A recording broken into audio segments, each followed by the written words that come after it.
Goblins in the Castle, Chapter 3. I love you, squirrels. Night noises. I stood for a moment trying to decide what to do. Though I barely knew Igor, I felt that if he was in trouble, I should try to help. On the other hand, he hadn't acted frightened so much as agitated. What had made the noise? The sound was different from the moans and cries that so often disturbed my sleep upstairs. The sound was more solid. Holding my breath, I listened. I could hear Igor, a fair distance away now, still thumping down the hall. His footsteps stopped. A door creaked open, and his voice came thundering out of the darkness. "William, go now!" I turned and ran, stopping only to retrieve my candle. As I rounded the curve beyond his cell, I heard Igor's voice faint now call, "Go now, but come back soon." I trudged up the 500 steps to the east tower, considering telling the Baron or even Hulda or Carl about Igor. I didn't. For one thing, Igor had asked me not to.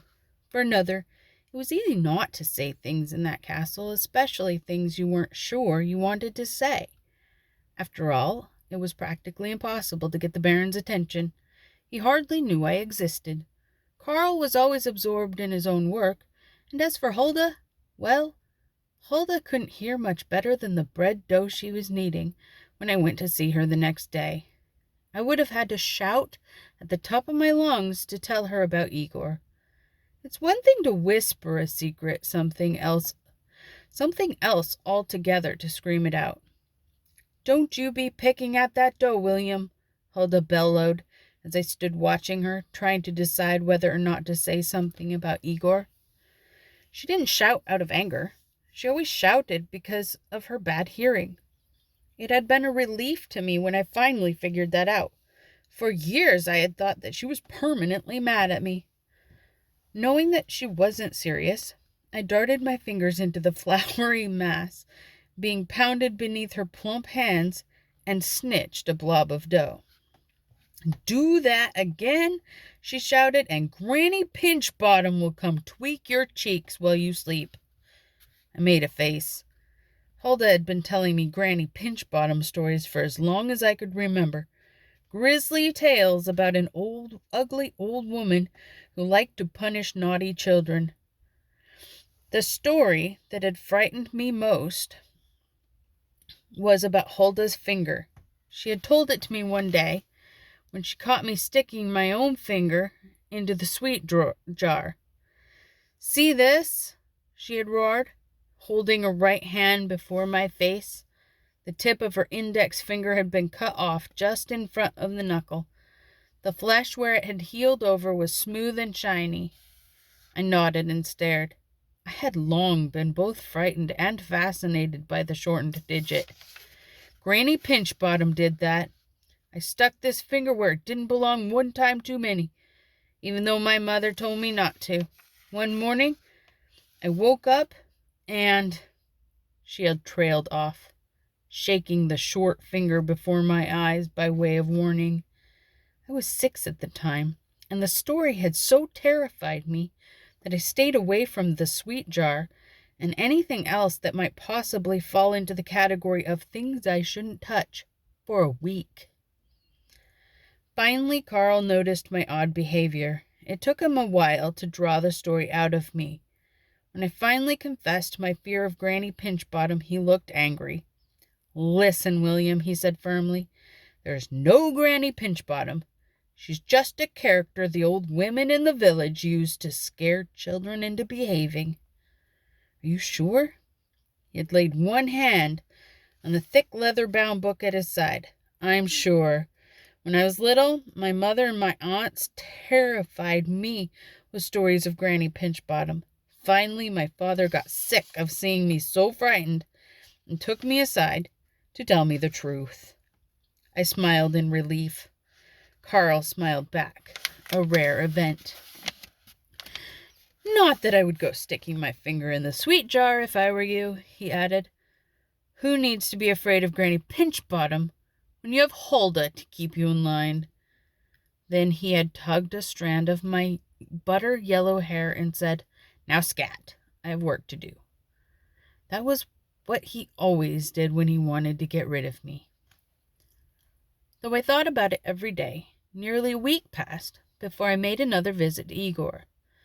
It was the night noises that finally prompted me to descend the 500 steps again.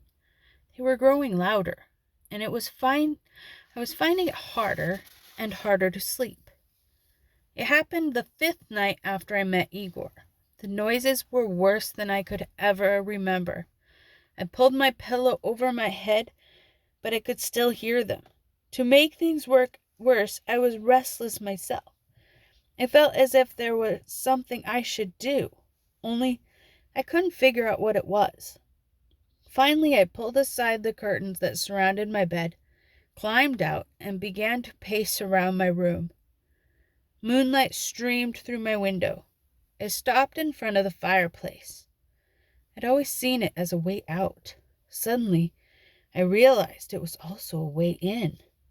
That had never mattered when I thought there were only 4 of us in the castle. But if Igor had been living in the dungeons all these years, it must be possible that other people or things lived in the castle too. I went to my door. The moans and sighs seemed closer than usual. I began to have an odd feeling that there was some sense underneath them, as if they were not merely sounds, but some word trying desperately to be formed. That was when I decided to visit Igor. If he had really lived in the castle for as long as he said, maybe he could tell me something about these midnight moans. Slipping into my clothes, I lit a candle. Then I pushed the brick that opened my fireplace and climbed the 3 flights to the east tower. Moving the hands of the clock to midnight, I stepped through and began the long journey to the dungeon. When I arrived at Igor's cell, the torch was burning outside the door, but Igor was nowhere to be seen. It was the middle of the night. Where could he be? I hesitated for a bit, then entered. I had come too far to just turn and go. Besides, I was tired, and it was going to be a lot harder going back up those stairs than it had been coming down. As I looked around the cell, the first thing that caught my eye was a crude wooden shelf on which sat a number of oddly shaped objects. When I stepped closer, I realized that they were carvings, some made from wood, others from stone. They were rough, not smooth, and polished like the strange statues that stood in some of the rooms above. Nonetheless, they were fascinating. At first I thought they were supposed to be animals. Then I realized, though, that some had animal-like details. A pig snout here, and they had some animal-like details. A pig snout here, a toad face there. They represented something else altogether, something strangely human-like. I became so engrossed in examining the carvings, I didn't realize someone else had entered the room until a creaky voice said, "Put that down or I'll turn you into a toad." I was so startled that rather than putting the carving down, I threw it into the air.